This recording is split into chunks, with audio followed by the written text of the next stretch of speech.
Classical Poetry, a prologue to the Canterbury Tales by Geoffrey Chaucer। आज हम A Prologue to the Canterbury Tales में the night, the square और the human की lines को read करेंगे। इसमें हम सबसे पहले जनरल कैरेक्टरिस्टिक्स देखेंगे हर एक के अलग-अलग, और उसके बाद हम टेक्स्ट रीडिंग करेंगे फ्रॉम इंटरलीनियर ट्रांसलेशन और इजी लैंग्वेज में उसको ट्रांसलेट करेंगे। सबसे पहले हम द नाइट को देखते हैं। The night is the noblest of the pilgrims. जितने भी पिलग्रिम्स जेफरी चौसर ने बताए हैं उनमें सबसे जो नोबल है वो द नाइट को शो किया गया है। एम्बॉडिंग मिलिट्री प्रोग्रेस, और मिलिट्री जो पावर है और जो मिलिट्री ग्रेटनेस है वो इसके अंदर शो की गई है। इसे सबसे ज़्यादा लॉयल दिखाया गया है, और ऑनर जो है, क्रिश्चियन ऑनर जो है वो सबसे ज़्यादा इसमें दिखाया गया है। जेनरोसिटी इसमें सब जो कैरेक्टर्स हैं उनमें उनमें सबसे ज़्यादा दिखाई गई है। एंड गुड मैनर्स, वो एक जंगजू तो ज़रूर है, ही इज़ अ वॉरियर, लेकिन उसके मैनर्स जो हैं वो मैचलेस हैं। The knight conducts himself in a polite and mild fashion, वो बहुत ज़्यादा पोलाइट है। Never saying an unkind word about anyone, किसी के भी खिलाफ वो बुरे अल्फाज इस्तेमाल नहीं करता। अब हम इसकी ट्रांसलेशन देखते हैं। A knight there was and that one was as worthy a man, हमारे साथ एक नाइट था और वो इस कदर मेहरबान इंसान था। Who from the time that he first began, कि जब से उसने अपना काम शुरू किया था। To ride out he loved chivalry, जब से उसने घुड़सवारी सीखी, घोड़े पे बैठना सीखा, वो हमेशा जंगों के लिए ही निकला और उसने जंगों से ही मोहब्बत की। Fidelity and good reputation, generosity and courtesy, ये उसकी खसूसियात हैं। वो बहुत ज़्यादा मशहूर था अपनी जेनरोसिटी के लिए और अपनी कर्टेसी के लिए। ही वॉज़ वेरी वर्दी इन हिज लॉर्ड्स वॉर, और वो अपने खुदा के लिए जंगें करने के लिए हमेशा बहुत ज़्यादा तैयार रहता था। And for that he had ridden no man farther, और इसके लिए जिस कदर उसने सफ़र किए थे और किसी इंसान ने सफ़र नहीं किया था, इतना ट्रैवल नहीं किया था। As well in Christendom as in heathen lands, उसने जितना अपने मज़हब क्रिश्चियनिटी के लिए जंग की थी उतनी ही जंगें उसने, ऐसी ही जंगें उसने जो नॉन क्रिश्चियन थे उनके लिए भी की थी। And was ever honoured for his worthiness, और अपनी ग्रेटनेस के लिए जो वो वॉर्स लड़ता था इसके लिए हमेशा उसे ऑनर मिली, इज़्ज़त मिली। He was at Alexandria when it was won, जब अलेक्जेंड्रिया पर कब्ज़ा किया गया, ये वहाँ पे नाइट जंग कर रहा था। He had sat very many times in the place of honour, और कई दफ़ा उसे वहाँ पे इज़्ज़त मिली। Above knights of all nations in Prussia, और उसे इज़्ज़त मिली प्रूशिया के तमाम जो नाइट्स थे उनमें सबसे ज़्यादा इज़्ज़त इसे मिली। He had campaigned in Lithuania and Russia, Lithuania और रशिया में भी उसने जंगें लड़ी। No Christian man of his rank so often, कोई भी ईसाई आदमी इसके जितनी जंगें नहीं लड़ सका। Also he had been in Granada at the siege, जब गरनाता की सीज की गई, जब उस पर कब्ज़ा किया गया तो ये साहब भी वहाँ पे मौजूद थे। तो ये जो पास्ट की बड़ी बड़ी वॉर्स हैं, क्रिश्चियन वॉर्स, उनके नाम जेफरी चौसर ने लिए हैं तो ग्रेटनेस शो करने के लिए।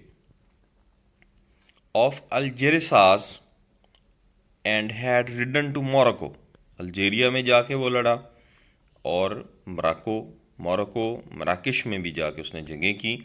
ही was at Ayas and at Italia, इन जंगों में भी ये शामिल हुआ। When they were won and in Mediterranean, जब इन जगहों पे ईसाइयों ने कब्जे किए, मेडिटेरेनियन में जाके उसने जंगें लड़ी। ही had been eight many a Nobel expeditions, इसके अलावा भी खुदा के लिए जितनी जंगें लड़ी गईं, कई जंगें जिनमें ये शामिल हुआ। He had been at 15 mortal battles, 15 ऐसी जंगों में उसने हिस्सा लिया जो कि जानलेवा थी। And fought for our faith at Tlemcen, और एक ऐसी जंग भी उसने लड़ी जो कि प्योरली हमारे फेथ के लिए थी, क्रिश्चियनिटी के लिए थी। 3 times in formal duels and each time slain his foe, और 3 दफ़ा ऐसा हुआ कि उसे अपने दुश्मन का आमना सामना करना पड़ा और तीनों दफ़ा उसने अपने दुश्मन को कत्ल कर दिया। This same worthy knight had also been, और यही अजीम जो जंगजू है, at one time with the lord of Balat, वो बलाट के जो बादशाह थे उनके साथ शामिल था। Against another heathen in Turkey, वो एक नॉन क्रिश्चियन बलाट के बादशाह के साथ था, किंग के साथ था, और वो वॉर कर रहा था against Turkey. And ever more he had an outstanding reputation, और उसकी जो रेपुटेशन थी वो आउटस्टैंडिंग थी हमेशा। एंड ऑल दो he was brave he was prudent, वो जितना बहादुर था इतना ही वो नरम भी था। And of his deportment as meek as is a maid, और वो अपनी गुफ्तगू में इतना नरम था, अपने कंडक्ट में इतना नरम था जैसे एक कुंवारी लड़की हो। And he never yet said any rude word, और कभी उसने किसी से भी सख्त लफ्ज़ इस्तेमाल नहीं किया। In all his life unto any sort of person, किसी किस्म के इंसान के साथ भी पूरी ज़िंदगी में उसने बुरा लफ्ज़ इस्तेमाल नहीं किया। He was a truly perfect noble knight, एक परफेक्ट नोबल नाइट को जैसे होना चाहिए वो वैसे था। But to tell you of his clothing, अब मैं आपको उसके कपड़ों के बारे में अगर बताऊं, his horse's were good but he was not गेली ड्रेस्ड, उसके घोड़े तो बहुत ही शानदार थे लेकिन उसके कपड़े बहुत शानदार नहीं थे। ही वोर अ ट्यूनिक ऑफ कोर्स क्लॉथ, टूटे फटे पुराने कपड़ों के चीथड़े उसने पहन रखे थे। All stained with rust by his coat of mail, उसने जो कुछ पहना हुआ था उसका जो रस्ट था, जो जंग था, वो उसके कपड़ों पे लगा हुआ था। For he was recently come back from his expedition, क्योंकि वो एक मुहिम से अभी के अभी वापस आया था। And went to do his pilgrimage, और वो इस मुतबरक सफ़र पर जा रहा था। With him there was a son a young squire, और उसके साथ उसका अपना बेटा एक नौजवान स्क्वायर भी शामिल था। नेक्स्ट हमारी जो डिस्कशन है that's about the square. General characteristics देखते हैं। The square is a young night in training, square होता क्या है कि ये एक यंग नाइट होता है जिसकी ट्रेनिंग जारी है। A member of the noble class होता है ये। While he is chivalric and genteel, he is not quite as perfect as his father the knight. इसे चौसर ने शिवेलरिक तो दिखाया है कि ये एक जंगजू है, he wants to fight for his country, लेकिन इसकी परफेक्शन और इसकी ग्रेटनेस ऐसी नहीं है जैसे कि इसका बाप जो क्लासिकल एक वॉरियर है वो है। He wears fine clothes and is vain about his appearance, बहुत ही खूबसूरत कपड़े पहनना पसंद करता है और अपनी अपीयरेंस के बारे में हमेशा परेशान रहता है। The square is being trend in both the arts of battle and arts of courtly love, दोनों कोर्टली लव और बैटल दोनों में उसकी ट्रेनिंग जारी है, उसे सिखाया भी जा रहा है और वो सीख भी रहा है। Now we look at its translation. A lover and a lively bachelor, वो एक महबूब है, हर वक्त मोहब्बत के ख्यालों में रहता है और वो एक जिंदा दिल कंवारा आदमी है। With locks curled as if they had been laid in a curler, और उसके बालों के ऐसे ऐसे कर्ल्स बने हुए हैं जैसे कर्लर में लगा के बनाए गए हों। He was 20 years of age I guess, और राइटर का ख्याल है कि उसकी उम्र 20 ईयर्स होगी। Of stature he was of moderate height, उसकी जो हाइट है वो मॉडरेट है, ना वो बहुत ज़्यादा बड़ा है ना बहुत ज़्यादा छोटा है। And wonderfully agile end of great strength, और उसकी जो ताकत है वो बहुत ज़्यादा है, वंडरफुल है। And he had been for a time on a cavalry expedition, एक जंग में भी वो शामिल हुआ है। इन फ्लैंडर्स, इन आर्टोइस एंड पिकार्डी, इन मुल्कों में, इन इलाकों में वो जंगों में शामिल हुआ है। And conducted himself well for so little a space of time in hope to stand in his lady's good graces, उसे थोड़ा सा वक्त मिला लेकिन उसने बहुत ज़्यादा मेहनत की और उसने अपना नाम कमाया। और उसका नाम कमाने का मकसद क्या है? In hope to stand in his lady's good graces, सिर्फ और सिर्फ इसलिए कि उसकी महबूबा जो है उससे प्यार करे और उसका साथ दे, उसे इम्प्रेस हो जाए। He was embroidered and if it were a mead all full of fresh flowers white and red, उसने जो कपड़े पहने हुए हैं वो एम्ब्रॉयडर्ड हैं और उन पर एम्ब्रॉयडरी कैसी है? फ्रेश किस्म के, उस पर वाइट एंड रेड फ्लावर्स बने हुए। Singing he was a fluting all the day, और उसका काम क्या था? तमाम दिन या तो गाने गाते रहना या फिर फ्लूट अपना बजाते रहना। He was as fresh as is the month of May, जैसे मई का महीना बिल्कुल फ्रेश होता है वो भी ऐसे ही फ्रेश नज़र आता है। His gown was short with long and wide sleeves, उसका गाउन छोटा था लेकिन उसके जो स्लीव्स थे वो लंबे थे और खुले थे। He well knew how to sit on horse and handsomely ride, वो जानता था कि उसे हॉर्स पर कैसे चढ़ना है और एक हैंडसम राइडर की तरह कैसे उसे चलाना है।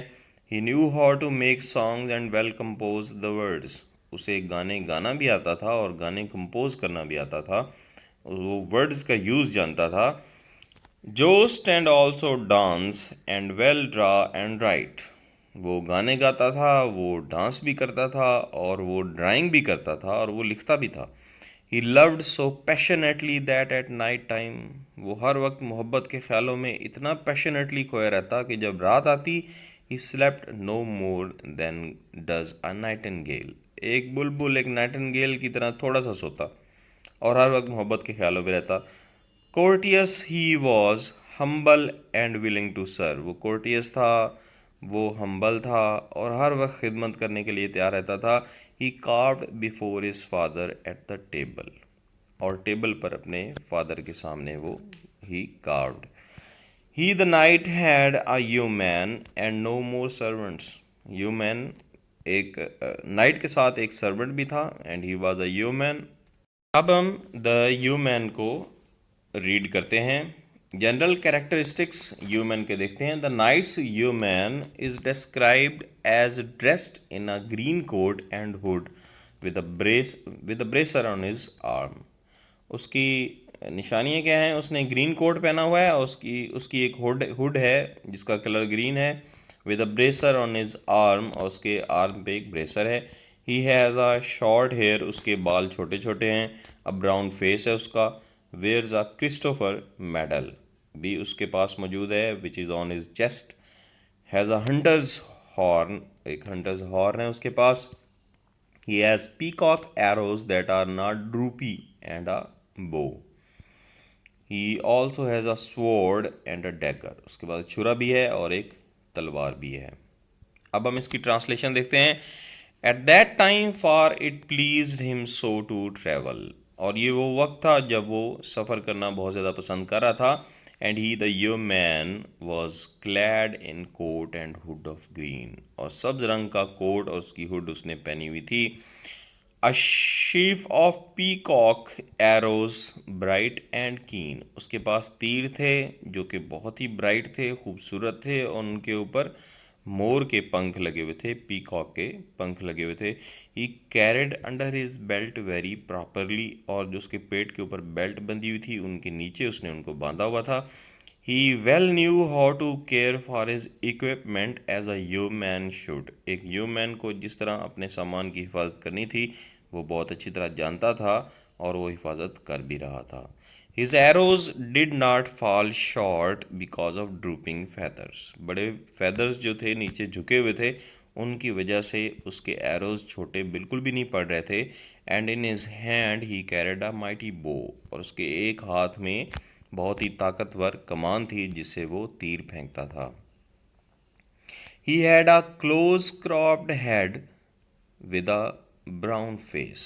उसका जो सर था वो क्लोज्ड क्रॉप्ड था, लेकिन उसका और जो उसका चेहरा था वो बिल्कुल ब्राउन कलर का था। छोटा सर था, क्लोज उसका जो है वो सर लगा हुआ था, लेकिन उसका जो फेस है वो ब्राउन था। He well knew all the practice of woodcraft. उसे लकड़ी का हर किस्म का काम आता था। He wore an elegant archer's wrist guard upon his arm.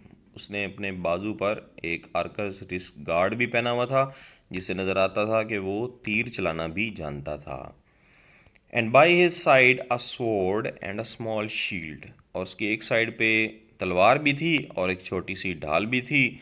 And on that other side an elegant dagger. और दूसरी तरफ उसके पास एक बहुत बड़ा सा डैगर लगा हुआ था, जो कि बहुत ही खूबसूरत था। Well ornamented and sharp as the point of a spear. और उसके ऊपर बहुत ही खूबसूरत बनावट बनी हुई थी, और वो इतना शार्प था जैसे एक नेज़े की नोक होती है। A Christopher medal of bright silver on his breast. और उसके चेस्ट के ऊपर, उसके सीने के ऊपर क्रिस्टोफर मेडल भी लगा हुआ था, जो बहुत ही ब्राइट था। ही carried a horn that shoulder strap was green. The shoulder strap was green. उसके पास एक हॉर्न भी था जिसे शिकार किया जाता है, और उसका जो शोल्डर स्ट्रैप था उसका कलर भी ग्रीन था। He was a forester truly as I guess. और राइटर कहते हैं कि जैसे मेरा ख्याल है कि वो एक जंगल में काम करने वाला, वाकई एक जंगल में काम करने वाला इंसान था। और उसके बाद बताते हैं there was also a nun a prioress. तो हमारी जो नेक्स्ट वीडियो आएगी उसमें we shall discuss about a nun the prioress.